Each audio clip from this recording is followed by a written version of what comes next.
Hey, welcome back, listening audience and viewing audience. If you're watching us live on the webs, we are Mike and Jake, and we are with Walk the Talk America. This is the Guns and Mental Health Podcast, and today we are joined by Chloe Carmichael, PhD.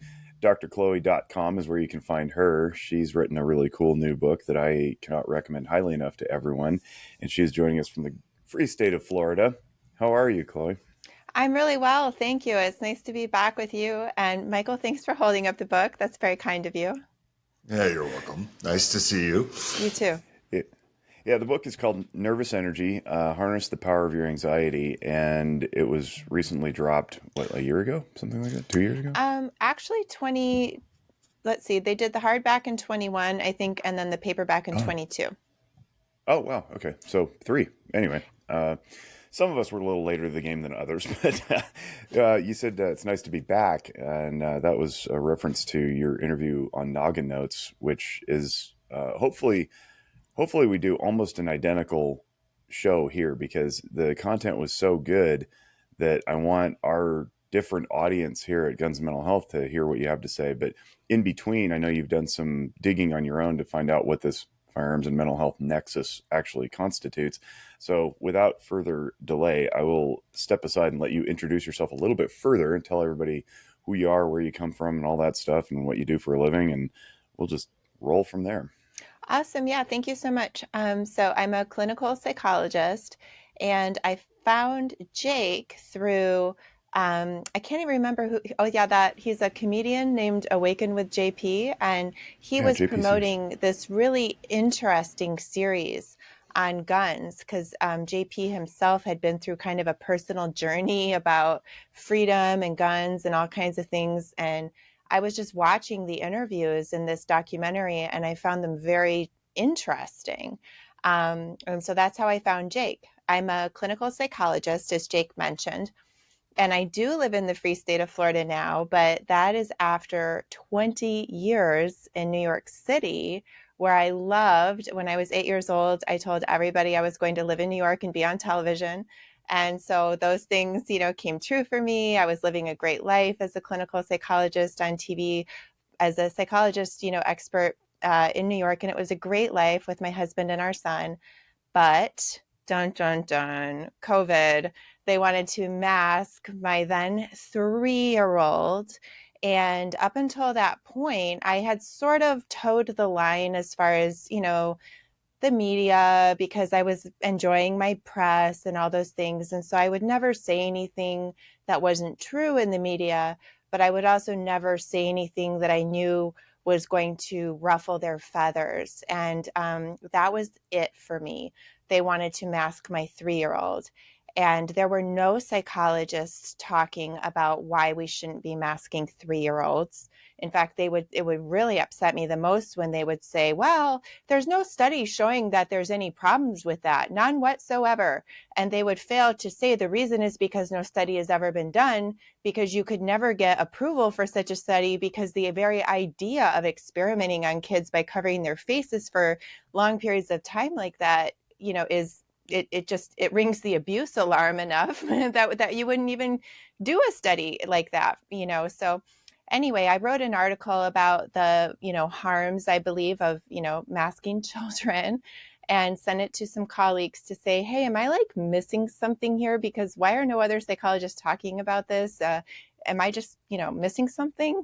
And they read the article and they said, no, this is all correct, but you shouldn't publish it because it could stop people from masking their kids.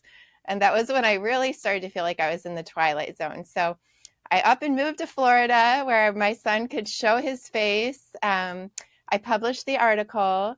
I started just feeling amazing. And then I started writing and publishing about the mental health benefits of free speech. My husband and I did get some guns when we moved to Florida. I only know how to use them in a very rudimentary way. It's not really my thing. My husband's more into that, which I think is great. I support that. But it's just not my personal thing, though. I would like to get better at it. So I hope that gives you the basics. That was an Yeah, awesome overview. yeah. What? That's the thing. You experience something that I think a lot of gun owners experience when people propose laws and legislation. right? And gun owners have a problem sometimes, like voicing. It's like we're not going to just do something stupid just to feel good, right? We're not going to just start, like in your case, it's like masking 3-year-olds, right? And in our case, it's like, okay, banning ARs. That's not going to stop one less firearm death. That makes no sense. So I can totally appreciate where you're coming from, and it's kind of cool that you you can kind of make the draw a parallel to it to gun culture. I want to jump in and put a little more emphasis on what you did with the research paper, because, and I don't know if I ever came across it when I was in the midst of this, but when I'd had a belly full of it in late 21, I want to say, turned the corner at, so 21 into 22, there was still, no, maybe it was 21. Yeah, it was, I don't even know. It was all blur now, but I was hell bent to take the mask off my kids. It was 21 because they'd started the school year in 20 with them on their face. And I looked through our governor's directive and found that there was latitude granted to school administrators and school leaders to be able to uh, leapfrog that directive to mask the children if they had a medical necessity. Well, what happened in our local school district was the school board of trustees revoked that autonomy from the school leaders to even make that call. So I had several friends who were trying very hard to get their fill in the blank diagnostic children with all sorts of disabilities to remove the masks, and it was a hard no from the school district. Well, fortunately, my kids went to a charter school that at the time I happened to chair the board of, and I was like, this is nuts. So our school leader was savvy enough to say, I'll accept the letters. So what I did is I took an angle that said, this is so ubiquitous to children's health that you don't need to have an illness of any kind to leapfrog the restriction.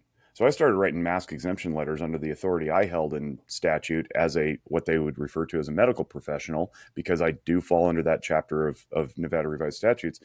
And I ended up writing like 161 or 162 of them. And it was really scary because I thought for sure that I was going to be hauled in front of my licensing board and have to defend myself for quote unquote practicing out of scope or some nonsense. But I think I articulated it well enough that if that came, I was going to be fine. But it was another matter trying to convince the parents. They were like, "Are you sure we're not going to get in trouble for this?" The pressure was palpable, and where I'm going with this is not to do a humble brag on myself and how I fought for children, but to say, had you and I met back then, maybe we do push back because we galvanize voices that were self-censoring. And you and I have a commonality with the Open Therapy Institute and what Andrew Hartz is doing to fight that self-censorship. Because when people are isolated, and the gun community does this for sure, when people are isolated, we don't share common ideas, and then it seems like we're the baddies, right? When the narrative is controlled and people aren't allowed to talk to each other, it can be very, very destructive. So I'm thankful that you did that. I applaud you for having the guts to move. That's very challenging. But that's why we have these podcasts. This is to let people know that they can listen in the comfort of their own homes and workspaces privately and go, oh, okay, there's more people out there that share my beliefs than I realized. I should probably talk to them so that we don't get isolated and people don't perpetrate further harm on themselves or others. That's so true. Yeah, I mean, I wish that we had known each other because, again, even with all of my training, was second guessing myself and saying, is there something here I'm missing? Even though, there's so many just obviously good reasons why we shouldn't be masking children. And, I had shown it to all of my colleagues, and even it was like I was talking to zombies. Like they were just like, Yep. no, everything is correct, but should not share because could discourage masking children. And I'm just like, what? Even though the whole article was about why we should not be masking children, Yeah. And thankfully, as you said, Jake, that, and Michael, I don't know your background as much, but I'm very thankful for our training, because whether it be about this issue or many other issues where the mental health field is messing with, I think, kids and parents and families, we have some kind of a basis on which we can answer back. And we have some training and some knowledge. Like even I was saying before we came on that I was looking at some of these quote studies about gun ownership and how it's, quote, bad for kids and whatnot. And with my training of knowing how to look at a study critically, I can say, well, hey, this study may be flawed for X, Y, and Z reasons, and maybe it was written with an agenda in mind. But parents who don't have that training, it would be like me trying to talk back to my plumber about how my house should be plumbed. I don't know. I'm just gonna, take his recommendation. And then just one more point, Jake, on the subject that you mentioned of the importance of us just being able to talk freely like we are here. I mentioned I wrote about the mental health benefits of free speech. And I also wrote about groupthink and how I specifically wrote about how I was so thankful that Elon Musk had bought Twitter because, as people probably know, groupthink is when you get a sense of social consensus that's so strong about an issue. And interestingly enough, the conditions for groupthink also tend to be where the issue is framed as being particularly moral and as if there's an expert opinion, and in which self-censorship starts to occur. And that's when, groupthink occurs. And, the Bay of Pigs was the example that actually literally led to the term groupthink, being coined, because people just start acting nonsensically following, the group of the machine. And so, again, I was all alone prior to that. Nobody else that I knew of was saying anything about it. And when I did tweet it, Jack Posobiec and Dr. Jay Bhattacharya and many others retweeted it. And I can't tell you how many parents reached out to me to just say, thank you for, because they had no way to answer back. You know what I mean? They had their normal common sense instincts. But when some, quote, expert is telling you, it reminds me, frankly, of the trans thing, where they're like, would you rather have a dead daughter or a living son? And they terrify the parents, ironically, oftentimes terrify them into harming their children. So I'm so glad that we can just have an open dialogue. It's insane to me that we have to be so thankful for, we should have always been thankful for free speech, but only recently, I think, has it come under attack like this to the point where we actually realize how special it is. Yeah, this conversation's taken a different turn than we advertised. We are definitely going to get the anxiety and cover your book, but this all feeds in, right? So when you intentionally or unintentionally through groupthink isolate people into believing they're the only ones with a certain position and that they're not allowed to express that position, that can absolutely lead to mental illness. Why don't we go that direction and talk about what occurs when people believe that they're so alone that they can't reach out to anybody else? And that speaks directly to the heart of what our organization does, which is tries to foster a conversation about being mentally well so that we don't suffer in silence and then wind up taking our own lives. Yeah, well, I do think that there's a similar issue of groupthink actually around the subject of mental wellness, mental illness and mental wellness. So, for a long time, mental illness was stigmatized so much that, we really needed a movement to say, hey, it's okay to talk about it. But now I think it's gone to the point, because big pharma and others have wanted to medicalize and monetize every human emotion to the point where, again, with my book, Nervous Energy, Harness the Power of Your Anxiety, the idea there is that anxiety is a normal human emotion. We're supposed to have it. If you didn't have it, actually, there would be something wrong with you then. And the healthy function of it, again, is to stimulate a person to say, okay, well, what are the constructive, healthy actions I should be taking right now? And it's very interesting to me that big pharma and big medicine, they seem like they would much rather, medicate us, drug us, make us feel like it's more brave and stunning to get online and talk about how sick we are with our anxiety, as opposed to even just normalizing it and saying, yeah, I was really anxious about being overweight, so I decided to go to the gym. They'd much rather give you a lifelong, pill prescription about your anxiety.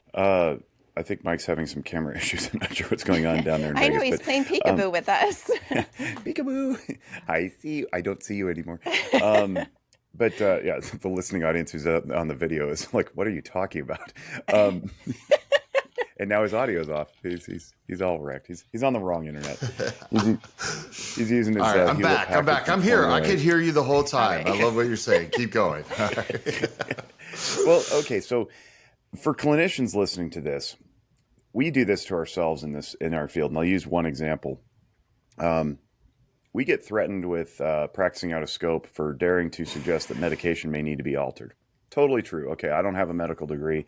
Certainly, it's not in psychiatry because that requires a fellowship.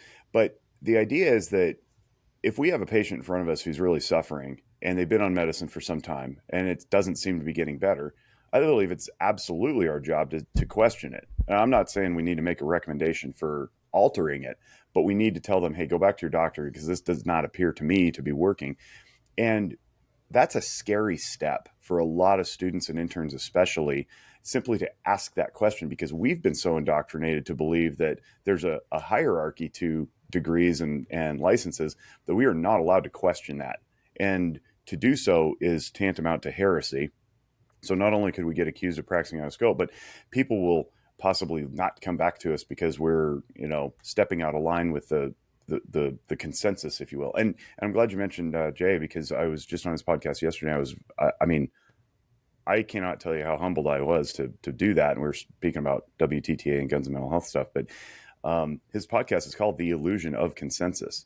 And it really is an illusion. Real science, real psychotherapy challenges everything all the time to make sure that the person is acting with intentionality to make good decisions that benefit themselves, so that they live happy, healthy lives. And so I come off sounding like a weirdo sometimes, saying I'm trying to work myself out of a job because I dare take the position that people can heal themselves through their own communities and families. But that's exactly what you're talking about. Like, you wrote a book that's a true self-help book, but you've normalized the conversation. Say, hey, we need this understanding of anxiety because it motivates us and prepares us to do things that we otherwise might get overwhelmed by. In a way, it actually embraces something that's been branded as bad, almost the way that, like, I don't know, religious people say that you shouldn't be angry. It's like, no, anger's a good thing. You want anger. We got to figure out why you're angry, but don't just try to pretend you're not angry, because that carves out a very healthy part of you that you will need from time to time. Yeah, I would just jump in there about religious, what you mentioned. You said religious people say you shouldn't be angry.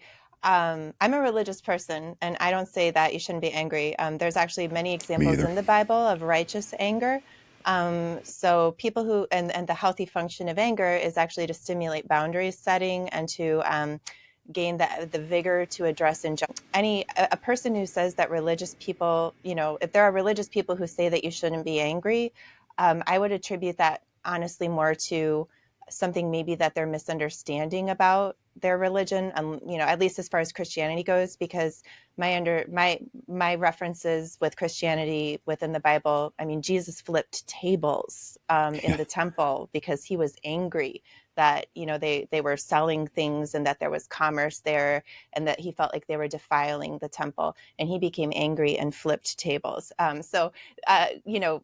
just want to say, people, you can be religious and you can be angry, and they don't have to be out of sync with each other necessarily. Absolutely. I agree 100%. And that speaks to the motivational power of anger, is to motivate to make change. Yes. Of course they killed him for it, but yeah, they literally crucified him, right? But then again, he actually also literally signed up for it. Thank God, so to speak. Yeah, truly, thank God. So let's dive in a little bit to this anxiety thing. I'll clear the runway here, and you can take off. Yeah. Well, I would. As far as with anxiety, you mean you want me to share? You are the guest. Yes, we would like to hear more from you, not from me. Yeah. So again, I'm happy to share that anxiety totally has a healthy function. I've noticed that a lot of times when people have anxiety, their first thought, like, they would come to my office, very intelligent, driven people, and they would say, "Oh my goodness, I'm anxious," as if this means there's something wrong with them. Like, I found a boil, on my body or something, like, I'm anxious. And that ironically would then create more anxiety because they were sensing that there was something wrong with them. And so I would find that they would, either become more anxious about that, or they would immediately assume that the best thing to do was to do some breathing exercises and think of a beach and learn how to just calm down. Very similar actually to the way that when anger management patients come to my office, sometimes they say, I want to learn how to not be angry. I want to learn how to just let it go. And in both cases, the anxious person and the angry person, what I actually try to teach them to do is learn how to detect the anxiety and the anger at lower levels and to not ignore it, but learn what are some constructive things that this could be stimulating me to do. You know, the classic example is like, oh, gee, I'm anxious because I have a big test tomorrow. Well, closing your eyes and thinking of a beach isn't going to help you with that, right? Instead, what we would, and there's 9 techniques in my book, I will say, and it's been translated now into many languages, which is awesome. And for those of you that are clinicians, there's actually a version of my program now that you can get continuing education credit for, depending on your state and your licensure. So if you go to makeachange.us, it'll take you to my website. And from there, you can navigate or you can ask me on social media, because I really want to empower more clinicians to be able to just teach people these 9 techniques. And there's plenty more than that. It's just 9 that I have in my book to teach people how to actually identify a source of anxiety, and depending on the details of that source, select one of these techniques and, use it constructively. And ironically, that is how we soothe and settle anxiety. That's how people oftentimes just actually do come to feel better.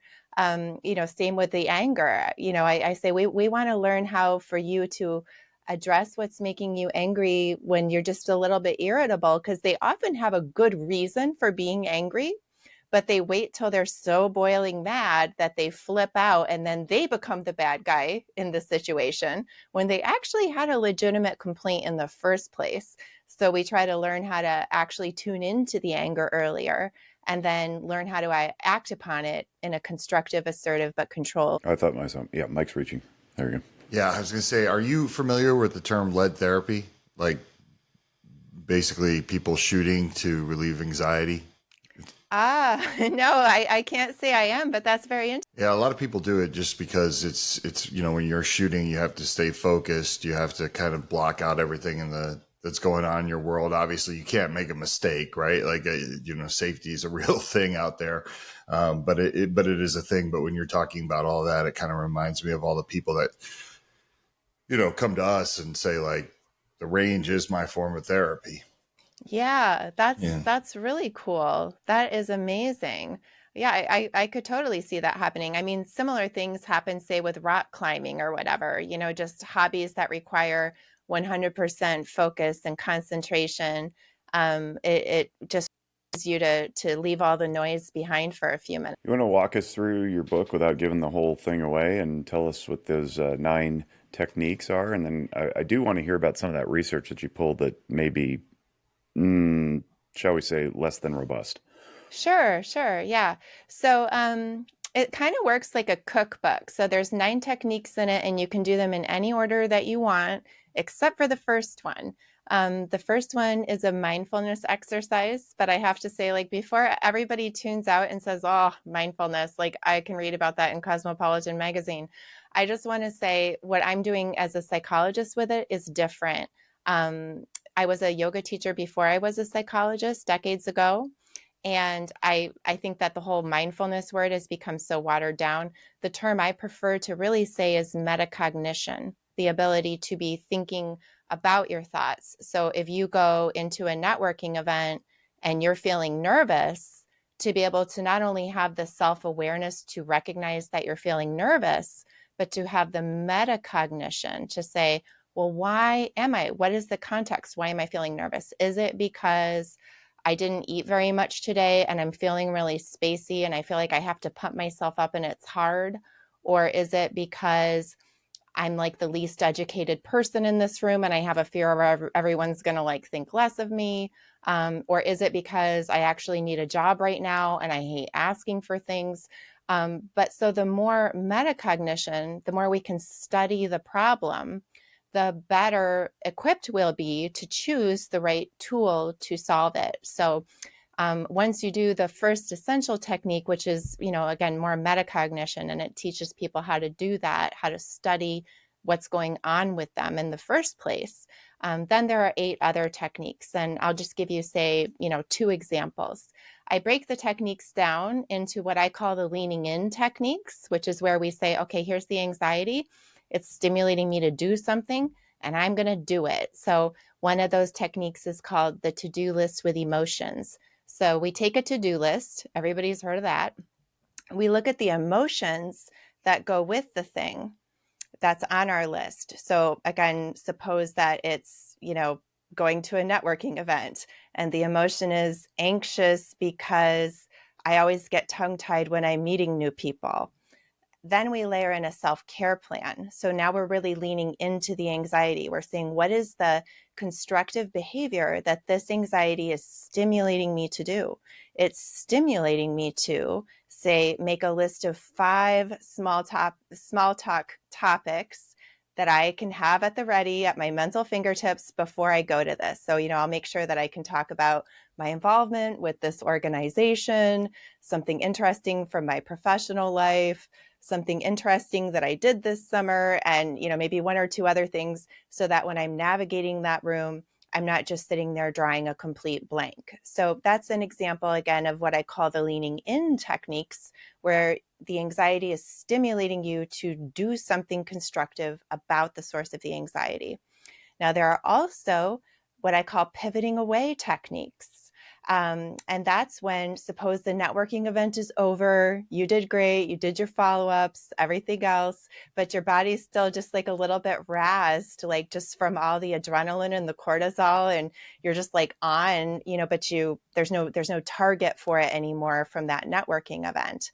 Then you can do a pivot away technique. And an example of that from my book, Nervous Energy, Harness the Power of Your Anxiety. An example is what I call the mental shortlist technique. And what we do there is we come up with 5 things that would be more useful targets for this mental energy that we have now that just replaying and rerunning, reliving that networking event is kind of a dead-end mental path for us because it's over and we did all the follow-up we should do. We could say, okay, well, what are 5 things that I could be putting my energy into? Like, is there a work project I'm supposed to be getting on top of? Could I get a jump on my birthday and holiday shopping lists? Should I think about cleaning my house? What if I'm feeling mentally energetic, rather than pursue this dead-end topic, which is what psychologists think of as ruminating, where could I redirect that energy? But I always make sure to tell people you only have Dr. Chloe's permission to use the mental shortlist technique and the other pivot away techniques, like, even the old bliss out and think of a beach visualization type thing. It only makes sense to do that when you really have examined the anxiety and that there's no constructive action that anxiety is actually stimulating you to take about the source. Very good. It's so great having a guest who just like goes. Well, I was a professor at one point too, so maybe I'm lecturing a little bit. Sorry about that. No, it's great because like I'm just focused and like repeating this stuff in my head and like yeah, and then all of a sudden I'm like, oh wait, I need to speak. I would encourage people too. Like you don't have to be a clinician to take the video training. It's a 3-hour training in these techniques. And there's a price for clinicians that want to get continuing education credit because it's a whole extra fee that I don't even control. And then there's just a fee for if you just as a consumer want to take it, because some people love to read books, but some people, they want to watch me on video, talk through it and explain it. And so that's also just available on video for people. What do you think led to the overuse of anxiety in our broad culture that leads people to roll their eyes when they hear it? Well, again, I think it's a few things, that medicalization and monetization. So, there's big pharma, big medicine, even actually big education that like makes a lot of money by these, support staff and extra time for tests, and then it allows people to get admitted to schools and pay tuition that they wouldn't otherwise be in because they have documented test anxiety, or whatever the case may be. So I think that there's a lot of dollars behind trying to give everybody a diagnosis, for one thing. I think that there's also, again, just there, we've really stepped away from religiosity and spirituality as a society, and people don't have as much of a sense of identity. The idea of two parents in the home, one of whom is prioritizing homemaking, is really falling away a lot. I'm very blessed that I was able to largely step away from my work. Honestly, I work about 10 hours a week right now because I'm devoting my time and energy to being a wife and mother, primarily, mother. Like I could totally work and be a wife, but being a mother is a totally different thing. And being with my son, helping him to regulate his emotions and giving him that sense of identity and who he is, and being involved with our church, those things are all helping him, to be able to not have to identify with a mental health disorder as a way to organize and understand his emotions. I mean, I was actually on a show recently, and I was there with another psychologist, and the host asked us both a similar question to what you said. And this psychologist, I had to restrain myself. I didn't want to be impolite, but I was shocked by what he said. He said, well, if kids want to go to see a therapist, kind of whether they need it or not, so what? I mean, parents are so busy these days. The kids just need somewhere that they can go to talk. And I was like, oh my goodness, the answer is not to make therapists more of, is to empower parents, including women. I know for myself as a woman, I was really encouraged to, quote, be somebody, to do more. The idea, if I had said from the start, it was almost like a dirty secret. I had to come out of the closet and say, even honestly, almost confessing to my husband, that I wanted to, be more of a homemaker. And I think when our society doesn't respect and empower that, I think the idea that it's going to have an impact on kids, and that they're going to, have less of a rock and a stability, and less time with the people who love them and created them, teaching them who they are, well, then it's no surprise. Well, not only endorses it and supports it, but I think I would contend that we're actually eroding it. I think society and culture are actually eroding that. And one of the things I'm really changing my mind about in the last few months is the idea of school-based services. Zephyr Wellness pioneered school-based mental health services in Northern Nevada some years ago. Nobody was doing it. There was a few attempts made, but really we launched it, and we did it for an entire school district in one case. And that's because that school district is very rural and has nothing in the community. But for communities of 500,000 people, like the greater Reno-Sparks area, I don't know that that's necessary. And I think what we do is we create that institutional structure, like you alluded to before, where the jobs of the people depend on diagnosing the children in the school so that they sustain the employment of the professionals. Like, how many kids really need a speech therapist on site?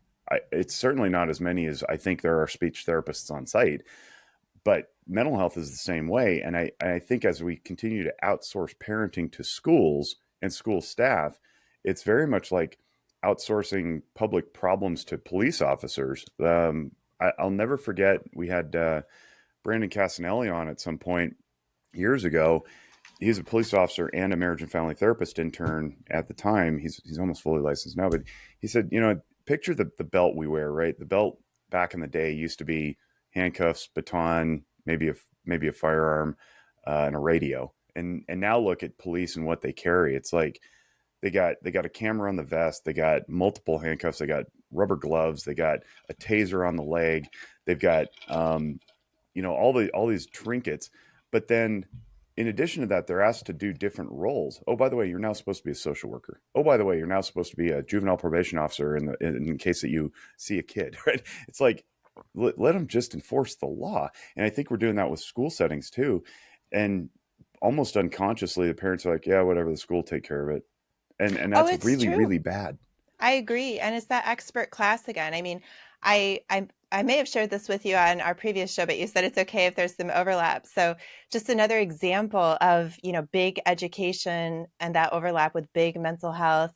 And, thank goodness that I felt like I could answer back, but I don't think other parents would because they just don't have the training. So when my son, who's in second grade now and he's doing really well, when he was in kindergarten, the teacher, was in touch with me because, he was just kind of constantly, busy scooting around, not staying in place on the rug during story time.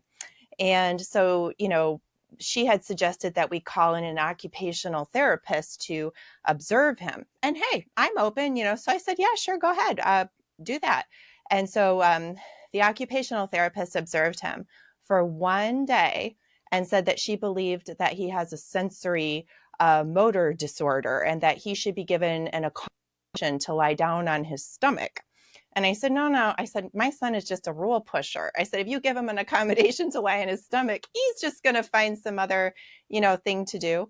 And she said, well, let me do some testing with him and I'll show you what, So I said, okay. So I was able, of course, as a parent to observe the testing. I'm a PhD. She's a master's level. If we were in a clinic setting, I would be supervising her. And I was able to observe, because I know how to do these tests, I've been trained in them myself. I observed her making errors in her administration of the testing protocol. And so then when she tried to talk to me about, well, gee, the results show X, Y, and Z, I said, really, but you didn't do A, B, or C. And you were supposed to do that, right? Um, and so that really rattled her. I mean, and so then I said, look, I'm happy to do whatever's best for my son. I don't want him disrupting the class on the story time rug. I said, let me just talk to him. And so I pulled him aside and I told him exactly what was going to happen at home if I got any more reports about any rug time problems. And you know what? We never had any more rug time problems. And it didn't require any therapy and it didn't require any medication. And, to your point earlier, Jake, about that you felt sometimes, afraid, I think maybe was the word you used, to talk to patients about, the medications that they are on. As a clinical psychologist, I actually am uniquely legally empowered to do that. Under Medicaid, I'm actually rated as a physician. Even though I'm not a psychiatrist, I'm a clinical psychologist. They rate us as uniquely able to do that because we have, many years in training and things about that. And so I've been able to have those conversations with clients and say to them, I'm happy to refer you to a psychiatrist if you want, but I would recommend that before we do that, you commit to exercising 3 times a week, getting a massage every other week, and committing to put your phone in a different room and 0 social media for 2 weeks. And then we decide, if you really need to be on medication. And of course, it's ultimately up to the patient, but me being empowered to say that to patients, I think is an important thing. And again, I can't help but wonder because I have so little trust in big pharma and big medicine and big mental health.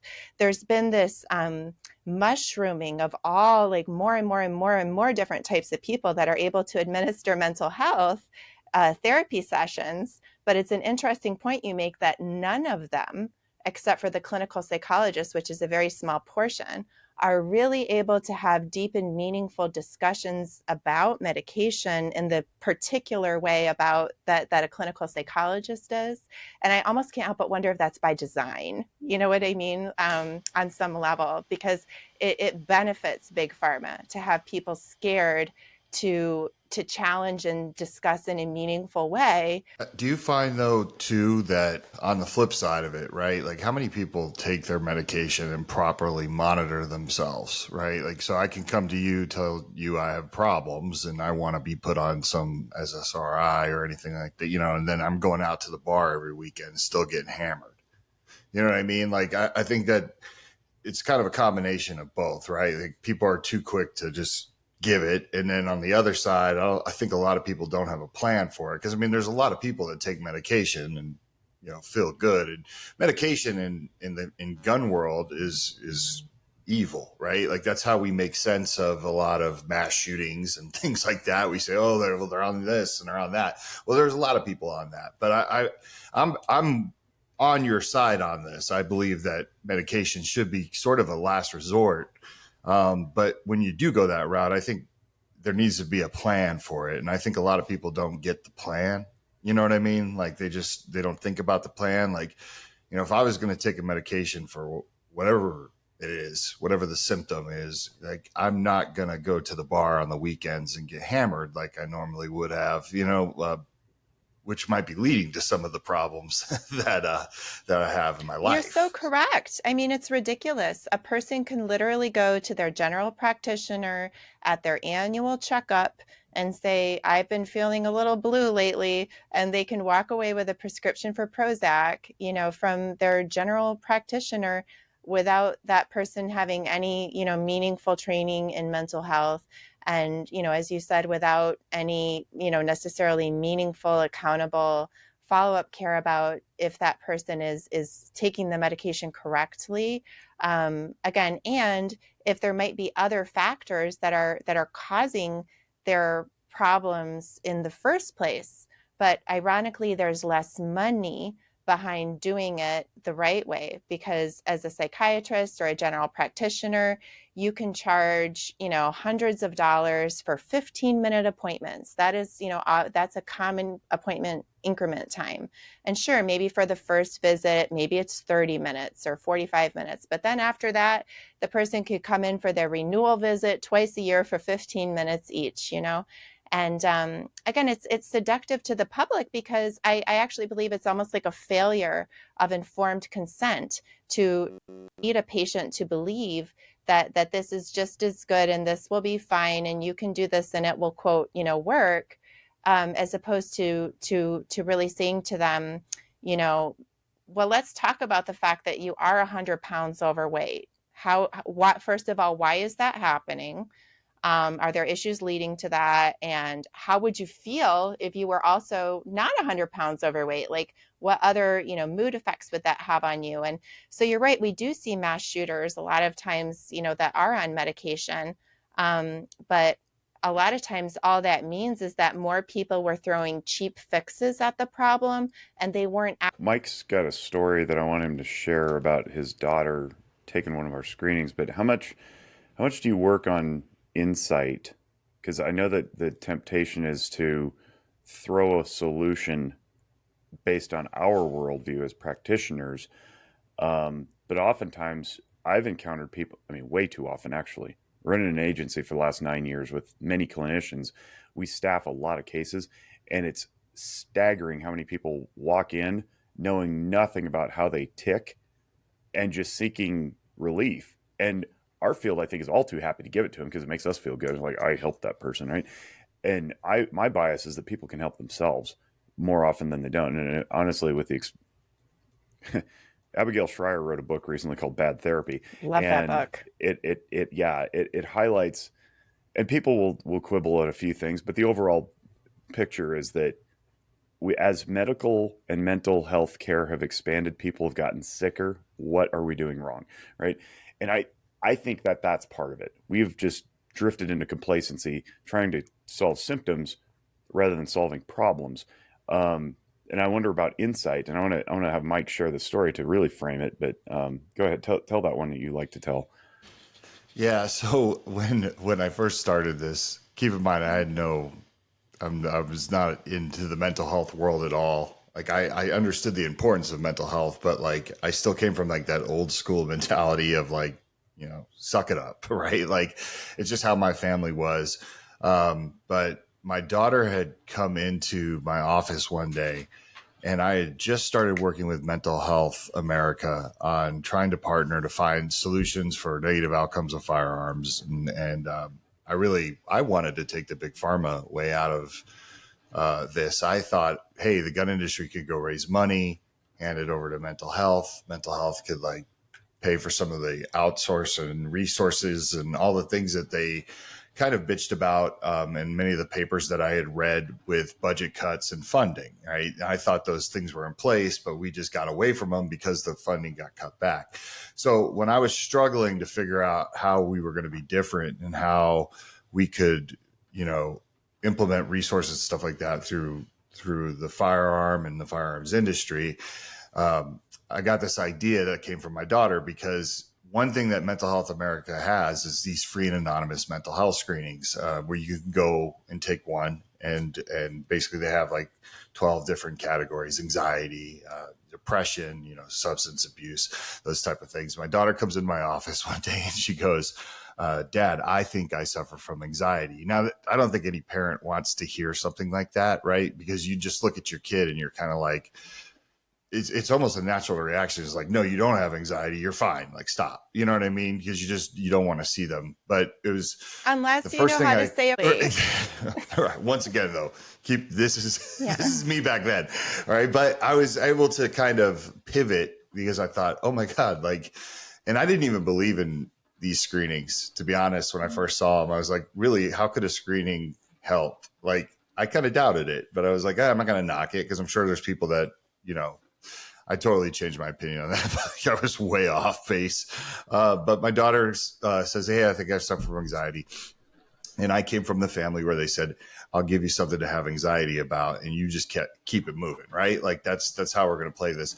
But I said, hey, go, the organization that Daddy's been working with, because, she's 11 years old. She was hanging around my office. She'd do her homework in my office. So she saw me working with Mental Health America and taking these meetings and things like that. I said, go on their website, take a free and anonymous screening. Like it's on there. And at the time, those screenings weren't even linked to Walk the Talk America. They were just a Mental Health America thing. I said, take the one for anxiety. I said, answer it honestly. No one's going to come knocking at your door. Just answer it honestly. Don't lie.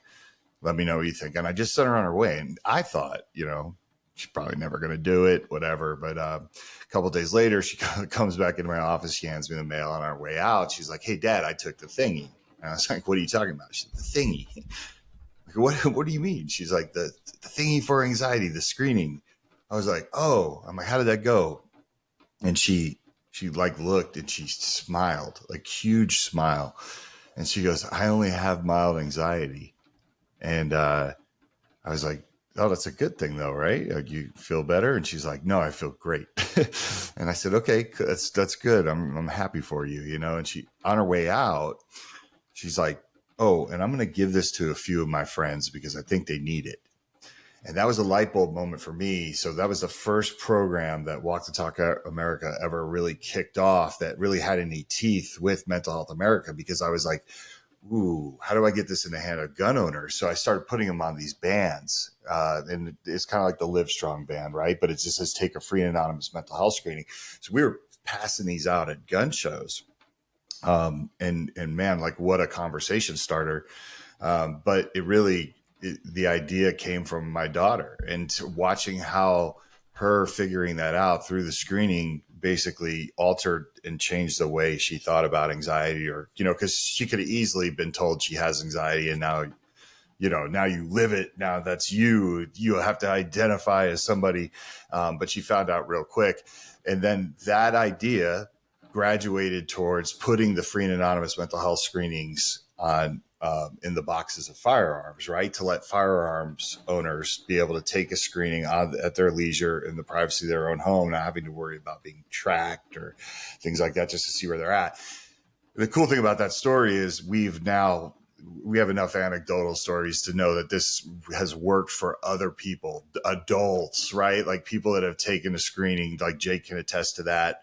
And it's just kind of cool. Like, going back to what Jake has preached from day one, like, let's give people the skills and the mechanisms and the resources to actually make themselves feel better without like telling them they're these like wounded animals and they're going to be that way the rest of their life. So that's the story with the screenings. Yeah.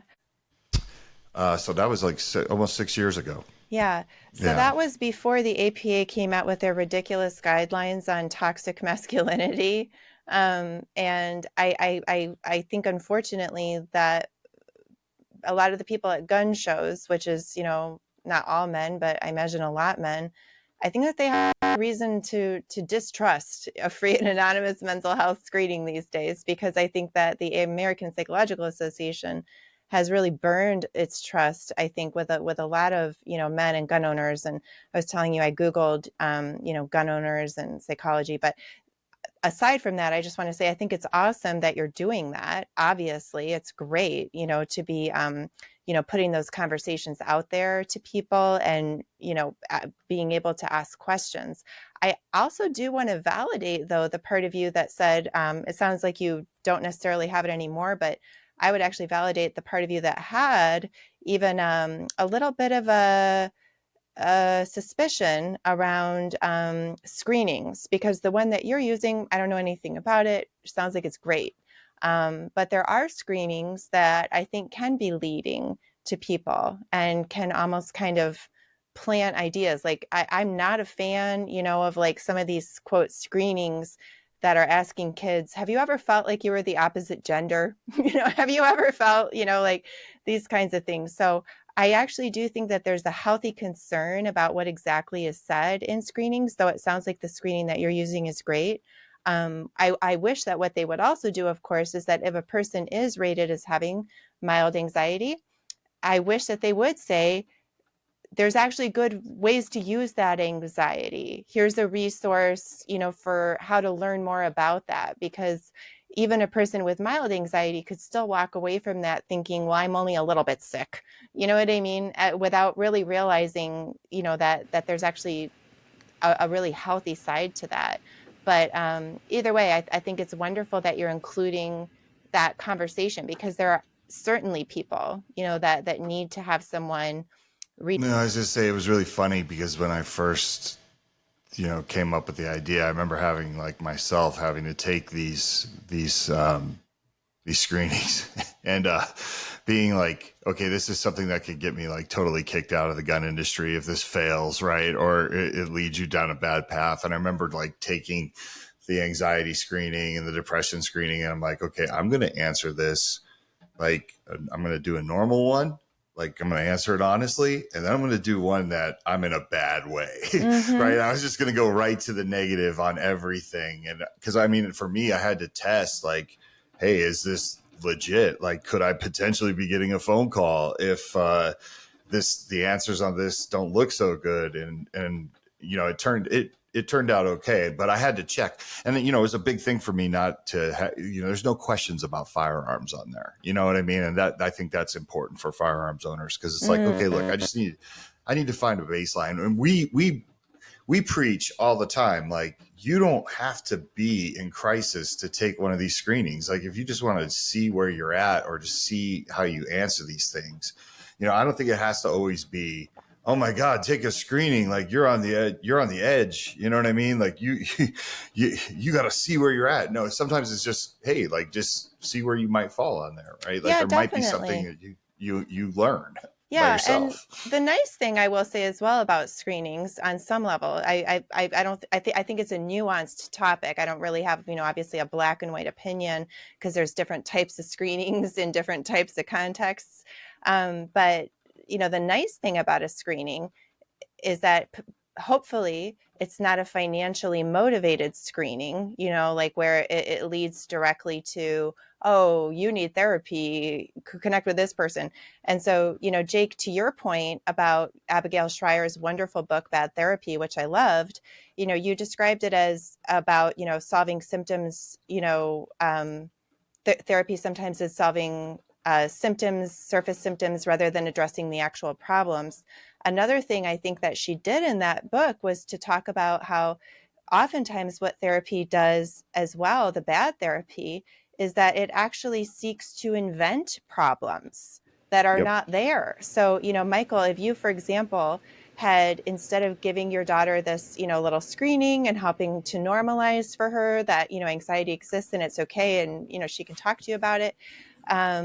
If you had just, randomly the wind had blown a different way and you had taken her to a therapist that might have smelled a paycheck. And I hate to say it, but consciously or unconsciously, I think a lot of therapists will sit down with a child who's perfectly fine, And instead of normalizing for them a certain amount of anxiety and maybe embarking on a short course of skills-based therapy to learn how to use their anxiety constructively, they'll say, oh yeah, so you were feeling like the world was ending.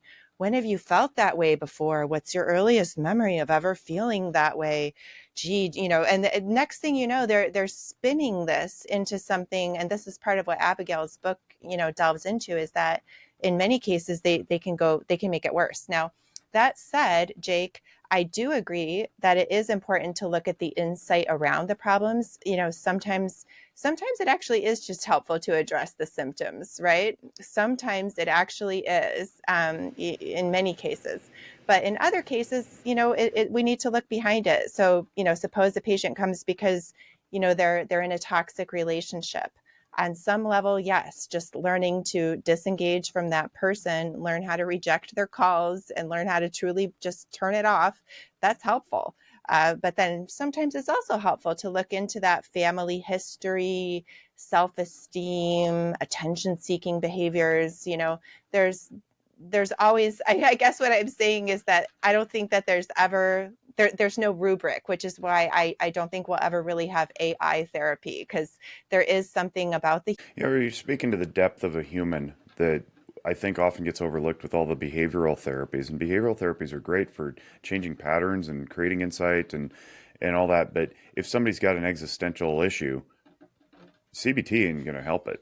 You need to get into the depth of humanity and what the core of the individual really wants to do in life, right? And I think too that when you laid out that anecdote, that hypothetical of the therapist who's doing a little too much digging, I actually had a grad student some time ago when I said, so she brings in this case about a child who is of some younger age, under 10, I think. And parents presented with the typical problem: they can't sit still in school, and no fights, just distraction, all that stuff. And I said, sounds like childhood. And the student was like, and no children in this student's home, by the way. So it was a different conversation. I said, yeah, this sounds like childhood. This sounds like normal development. I don't think we need to pathologize it.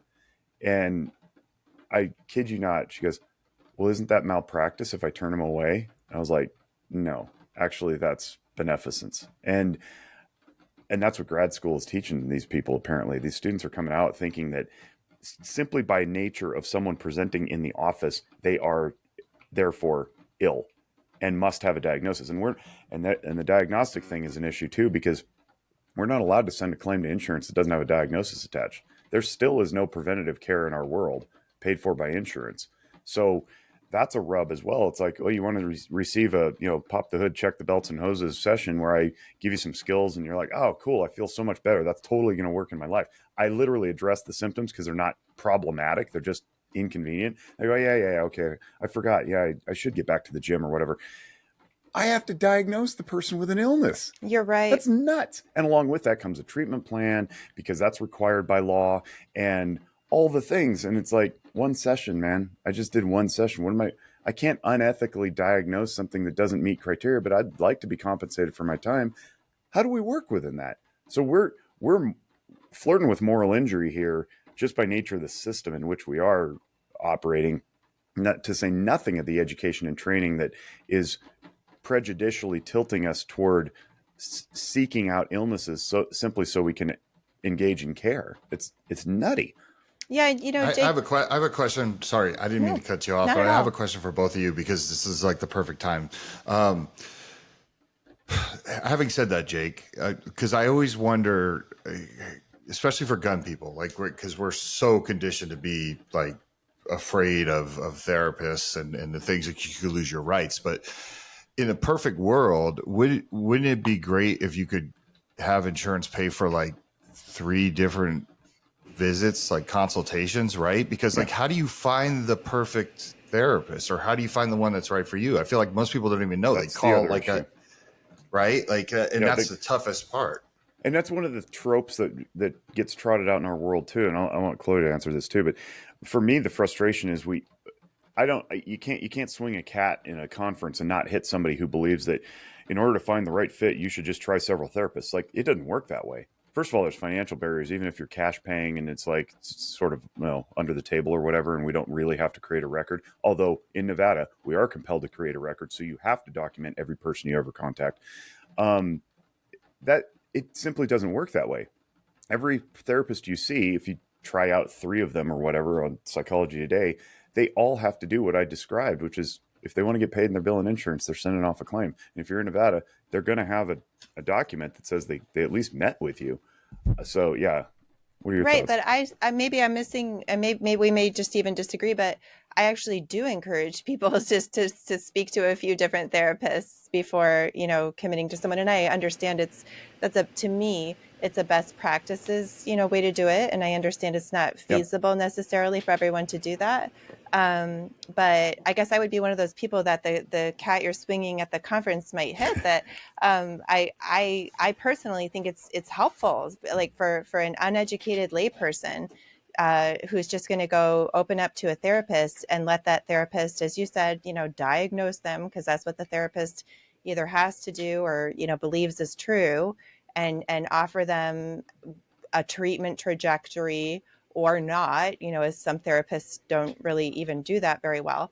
And then the trusting patient who's in a vulnerable state, if they don't shop around and say, oh, well, gee, I also saw this other therapist who looked at my issue totally differently, and I have a choice about, how I can go about this. And, that one therapist wanted to keep attributing everything to my childhood, whereas this therapist is, looking at it from a strengths-based perspective. And, I mean, not that you can't do both, but I think you see what I'm saying.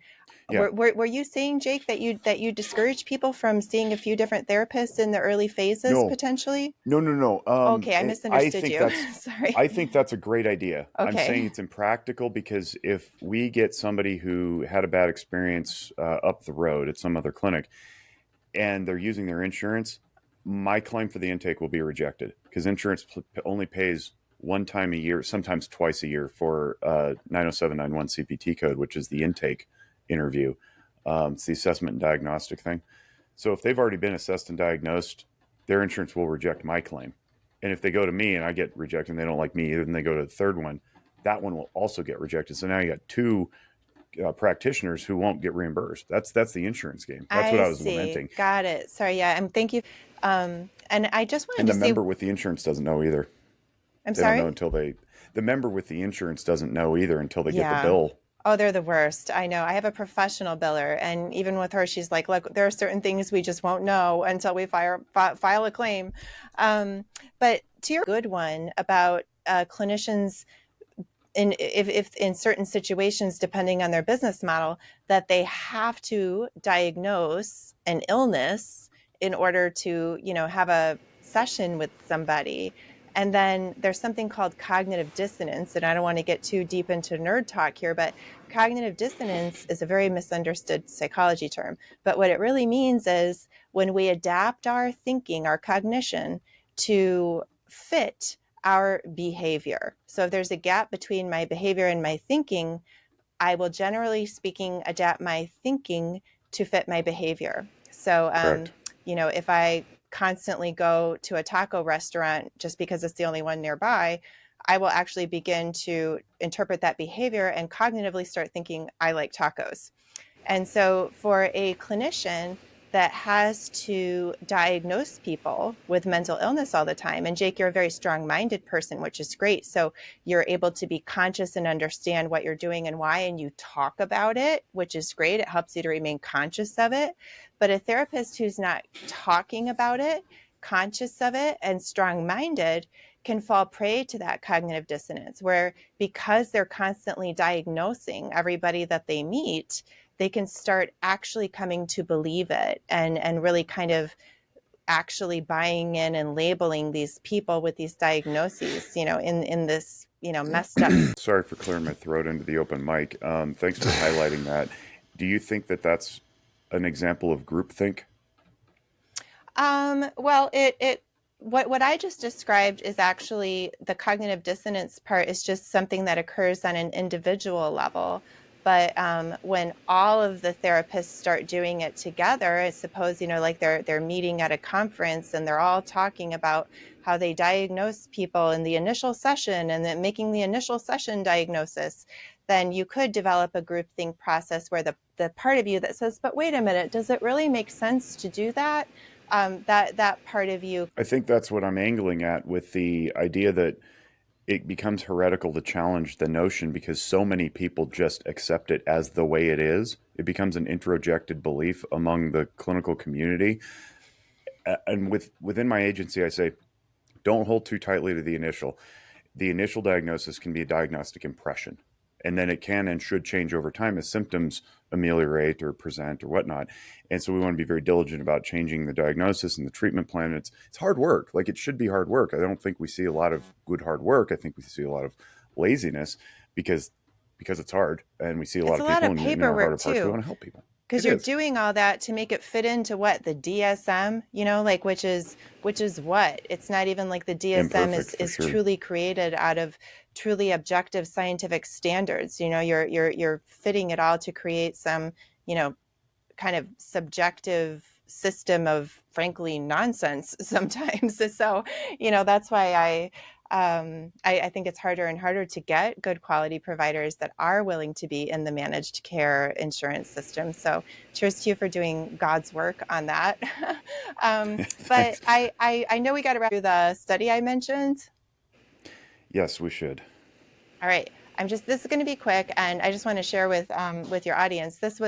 I literally just pulled this up 5 or 10 minutes before, more like 5 minutes before we logged on. So I've not done a deep dive into this. I just wanted to share some of just kind of my initial glances at some of this, work about gun owners, because coming from many, psychology research labs, I can tell you they are extremely left-leaning. I think even statistically, if you were to look up the percentage of psychologists, because it is, oftentimes psychologists that are doing this research, in order to get grant funding and things like that in the mental health areas, you often have to have a PhD psychologist, leading your team.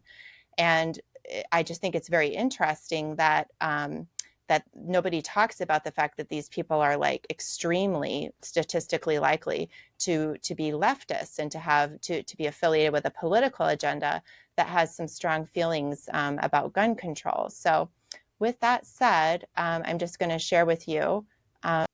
So this is what I did. I went to Google Scholar. I just did gun ownership and mental health. And this was one of the first studies, from Science Direct here that I looked at. And very interesting here, you'll see one of the highlights, the first highlight: in-home firearm access is detrimental to mental health among children of gun owners. Wow, right? That's a really big claim to just make right there, right? So I was just, okay, well, exactly how exactly, did they do this? So it says that they did a longitudinal study. Okay, well, that sounds good, like they're following people and really studying them closely. But then when we really look at what they actually did, a restricted version of ad health. Okay, school-based longitudinal, beginning with an in-school questionnaire, okay? And then they did some home interviews and things like that. But one of the things that I noticed that is not addressed in here, and again, there's I'm sure more information, that you could get and dig into this, but what I find very interesting that they didn't even address, okay, so that they said, American adolescents are more likely to have access to firearms, etc. But what they don't discuss here, which I think is very interesting, at least as far as what I can see, even in the overview, it's very interesting that and I'm going to stop sharing here for a moment because I'm just going to talk about what was not on that screen. And in a fair amount of overview data, they, at least from what I could see, when they go and make this claim that gun ownership is detrimental to the children of gun owners, I didn't see anything on there about this questionnaire about whether or not the gun ownership was legal, right? So children of parents who are owning illegal guns could be a very different situation. Moreover, they didn't, at least from what I could tell, factor in if these were single parent households or if these were step parent households, because children in step parent households are much more likely, to be abused. They also didn't even look into whether or not these guns, at least from what I could tell from that rather extensive overview, I would think that these would be kind of like the very simple things that they would define about, guns in the home, like what conditions are under which are the guns in the home. They also didn't even indicate if these guns belong to kids, right? For all we know, this is and where was the study done? I mean, if you were to do a study, say, in the city of Chicago, right? I then became curious about guns. I'm going to share my screen again. And how many guns are legal, versus illegal. And so again, I had only literally about 5 minutes here to pull up all these tabs. This was just super quick, but it says about 7 million guns sold in the US, and then some estimate that 1 million are illegal, right? So I mean, again, this is just super quick. I don't know, but the idea that they're not even talking about this data, but what I just showed you suggests that it's close to 20% of guns that, would be illegal in the first place. And so they're not looking at, are the guns owned by parents who own them legally? Are they eliminating kids whose parents have a criminal history and have a gun in the home? But they just do this very simple thing, which of course, I'm sure in the sample of homes in which there are guns, there could be a lot of mental illness if you include, all of those pathological or other, family dynamic situations I described. But it doesn't look like they even gave a nod to saying, we eliminated this type of data, right? So that was just a super quick thing of taking a very, very, very quick glance at the gun literature, because the reason I did it is because Jake had texted me something on a Twitter conversation about how there was, just very little high quality research that felt unbiased about guns. And so I was like, yeah, I'm not surprised to hear that. In a academic parlance, would we say that they failed to control for confounding variables? Yeah, Is that how they say potentially. that? And again, I didn't look deep into the Oh, we study, don't know, but right? I would think that they would absolutely trumpet that. They would say, even excluding, illegal guns, situations where the guns are owned by the kids themselves, situations in which, the parent has a criminal history. I would think that they would want to make that very clear, but I didn't see that even considered. Yeah, this is exactly why. So Jake and I, for the last couple of years, have been trying to build this directory of clinicians who are culturally competent in firearms, right? It's not even necessarily Pro 2A, although most likely if you're going to put your name on it, you're going to be, Pro 2A. But we don't necessarily believe you have to be like a rah-rah 2A person to understand gun culture and understand. But gun owners are so hesitant to come forward because of that type of garbage. You know what I mean? It's just like telling people that guns are bad, guns are normal, guns are killers. And that's an issue. And that's one of the reasons why we're afraid of therapists, right? And but that leads to hitting stage 4, as opposed to I could have gone at stage 1 when I wasn't feeling so good and talked to somebody. And, Yes. this is why we got to change that. And there's one other thing I wanted to show you guys too. I was curious if this is actually true, because like I said, I don't necessarily know a lot about this topic. But in my just kind of super quick Google search, I found this, which said, under a federal law, it is unlawful for any person to basically sell or dispose of firearm or ammunition to any person, knowing or having reasonable cause to believe that such person has been adjudicated as a mental defective, which is of course different from just having a mental illness. But here's the part that really caught my eye. or has been committed to any mental institution. I mean, wow. I've never been in a mental institution myself, but I have worked with clients, and I only work with people that are at a higher level of functioning. But I've worked with people that were at a higher level of functioning who 20 years ago, they, were committed for a brief period of time and they kind of got themselves together or whatever. But is that true then, that like if you're a 50-year-old person? It's interesting you bring this up. We have two excellent podcasts. Well, four, because we've interviewed them twice each. Sandy Richardson and Isaac Ritchie, who are battling that exact thing and the terminology behind it and what constitutes a commitment versus a voluntary engagement in counseling. Mike, you know the 4473 form better than a lot of people. You should probably comment. Yeah, I mean, it is true. And most people don't even understand what they're filling out they don't even know what that means. I mean, I hate to say it, but most people, when you say like mentally adjudicated, right? Like we lack definitional value. Eyes glaze over. Yeah. Yeah. It's just, and it's crazy because we've had, there's a lot of anecdotal stories because a lot of people don't want to go on record to talk about this stuff on a podcast, right? But you get your Sandy Richardsons that are like, hey, you messed with the wrong person. Like, this is bullshit, right? But a lot of people will call and say, hey, I was 21 years old. I'm now 30. I didn't do anything to anybody. I was cutting myself because I thought the world ended because my girlfriend and I broke up. I checked myself in. I did the right thing before it escalated to something, more horrific.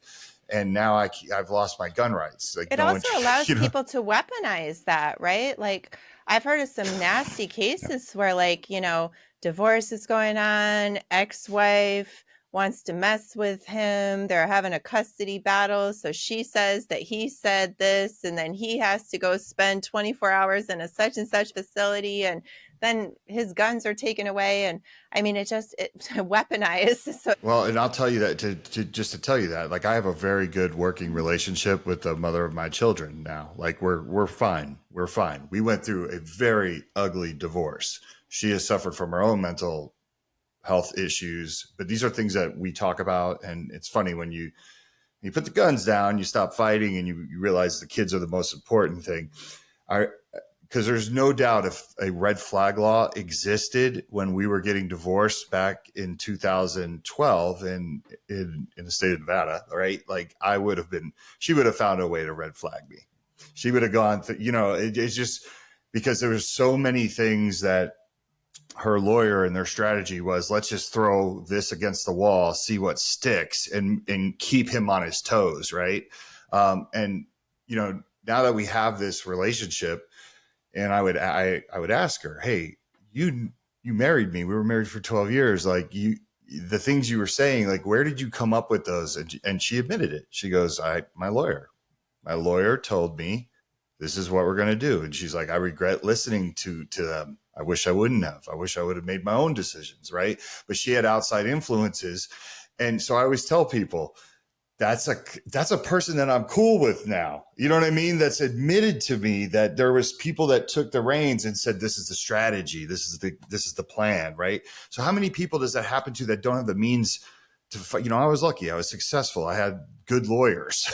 You know what I mean? Like, there's a lot of people that don't have good lawyers. And then all of a sudden it's just like, you're taking away something that's so valuable to them, like, say, their ability to defend themselves or just their how they feel about rights. I've heard of it happening to women too, women that are the victims of domestic abuse, that their abuser figures out ways to red flag them, and then the woman is defenseless. I mean, again, I don't claim to have all the answers. Obviously we don't want, certain types of mentally ill people or, even mentally well people who don't know how to handle themselves, and they're hotheads. And there are people who shouldn't have guns who don't realize it. And society needs to have a mechanism to address that. But on the other hand, the unintentional consequences of some of these things that people don't think about, that scare, because it'd take you 2 seconds to jump into our world and understand everything we're doing if you just did like a 2-hour deep dive, because I think we're all speaking the same language and you understand how the importance of freedom and also like accountability and things like that. But it really is, it's a blind spot that we have in society when it comes to firearms, and people don't realize that they're really making it worse. And it's really, I'm lucky enough to be able to run in circles to where sometimes I'm able to make people see those blind spots just by having this like nuanced conversation where I'm not judging people, because most people don't want guns in the, well, everybody usually doesn't want guns in the hands of the wrong people, right? But for the most part, people don't want to see people die. And unfortunately, they don't understand that like red flag laws and things like that scare the hell out of gun owners. And people don't understand how important the Second Amendment is to some people. Some people will not even remotely vote for somebody if they're not pro 2A, right? Like that's how strong they feel about the second. That's the hill they're going to die on, right? Where some people it's abortion, right? Some people it's this. So it's like, but people have to understand that it doesn't do us any good to have unhealthy gun owners. And suicide is the main issue when it comes to firearm deaths and negative outcomes. Like that's the main one. But it doesn't do us any favors as a society to have a bunch of gun owners who are like, I can't talk to people. I have can't to talk say, to though, anybody. it really bothers me when people talk about guns as the driver behind suicide rates. Okay, because yes, guns are a popular, tool for suicide, but we've had very high rates of gun ownership in our country before without any issues of suicide, or with suicide being very rare. So if suicide is on the rise, I don't think that it's directly linked to some kind of a rise in gun ownership. And so to pin it on gun ownership, I think is not only unfair, to gun owners, but it's also doing a disservice to the hurting people who are committing suicide to say, well, the problem is Yeah. rates. What you'll see too is, and I've seen these graphs where they try to track a correlation between the rise in firearms ownership, which has risen, and the rise in suicide, and let the public project onto it the implied meaning. But that's not it, right? The angle now for the gun control crowd is to call guns, which is what they are. They are the most lethal means by which you can attempt suicide. They're very, very effective, as opposed to any other method by which you would attempt suicide. And so they're saying they're the most lethal means, therefore they must be controlled the most. And we take the approach that they should be controlled personally, not by .gov. You should create time and space between you and your firearm. If you get into a situation where you shouldn't be around them, okay, fine. But to put a little finer point on this, and I'm going to give a hat tip to Clovertac, who's in the chat on YouTube. I assume it's YouTube right now. Because he's a really good friend of ours and speaks very logically about this as well. Very big pro 2A guy. And he says, how about instead of saying shouldn't have guns, we should turn that around and say should be healthy, happy, and civil people contributing to society. And I agree 100% with that, because to define the adjudication, by the way, adjudicated mentally defective is when a judge says you're mentally defective, go to the institution. Committed to means an involuntary commitment. And that's where we get really wrapped around the axle of, well, what's involuntary versus voluntary? Because at any point in time, a person can self-discharge from an institution if they're all there voluntarily. Even the quote unquote mandatory programs for alternative sentencing is voluntary, because you got a choice. You can go to prison or you can go to treatment. But it's all voluntary. Very, very, very rarely is somebody involuntarily committed that would hit that on the 4473. But the fact is, the public doesn't know. And then you get an instance where, like, Isaac Ritchie voluntarily put himself into treatment while he was in the Army, completed care, got well, discharged, and several years later found himself on a list not being able to buy guns because someone somewhere in the bowels of the bureaucracy in the state of New York decided that was an involuntary admission, and now the poor guy can't get a job as a cop like he wanted to. So he's one of the ones fighting this. And if we could ever get to the point where we say, look, mental illness is like physical illness, it can and should be overcome, except for vanishingly rare circumstances, and those people are usually in a group home, they're struggling with something they're never going to overcome. Guns aren't even on their radar. We have to start talking about health, not illness. We have to start talking about the potential outcomes of successful care. And then, just like the prison system, if the Department of Corrections is actually doing correcting, we have to believe that once corrected, once mentally well, all your rights are restored. There is no looking back in time and pretending that once ill, always ill, because that makes no sense. It flies in the face of our entire profession, and we would cease to exist if that were the case. Like, nobody could change. So I really hope that, we're starting to dig into the actual definitional value of these terms, educating people on them, and getting a more collaborative conversation to say, look, if you're repelling people from care, that's problematic. And as we all know, the suicide rate has not gone down in spite of all these intrusive intervention strategies and policies. It's just not working. Sure. I would just say, when I say people who shouldn't have guns, you could even add like right now, you know what I mean? Like, we're all guilty of it. Yeah. Temporarily. Well, but hey, I mean, I don't know, honestly. I haven't thought about it super deeply. As a clinical psychologist, I certainly have actually evaluated people that actually do have conditions that are not expected to change. And as you said, Jake, they often are.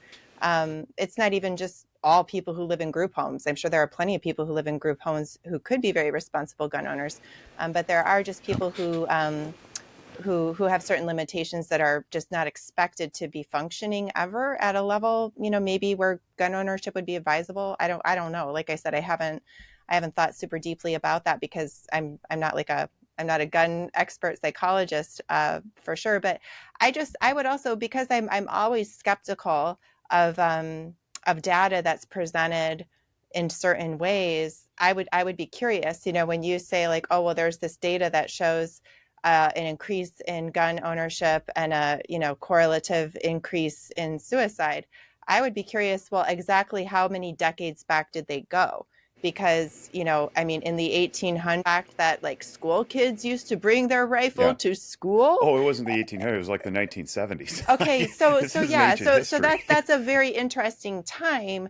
I would expect that no matter what, suicidality was increasing in the 1970s. I mean, we had all kinds of social, problems, and the economy issues, and all kinds of social problems. And so if you start the graph in 1970, oh, well, oh my goodness, look at that, rate. And then I would also be curious, are they looking at just the raw numbers of guns? Because of course, as the population increases, the raw number of blenders in your home and vacuums are going to increase as well. But are they looking at the actual statistical rate of gun ownership in the society? And the whole like single causality thing just drives me batty. They forget about the multivariate contributions of multiple things in the home. Like the latest thing about the gas stoves and autism or whatever. It's like they better not come for that. You want to control, you want to control gas stoves. I see what you're doing here. I feel like Happy Gilmore. Like, I know what you're doing and I don't like it. Well, I think we've gone on long enough ranting and raving. So, Mike, I got one more thing there.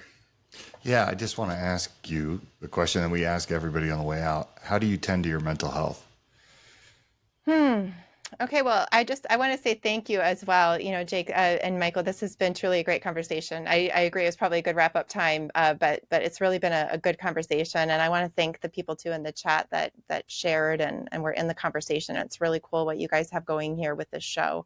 As far as I take care of my own mental health, I mean, it's going to sound very cheesy, but I live on a trail, and I go for walks. So I always encourage people, there's this like really multitasking easy way to get a triple whammy dose of mental health.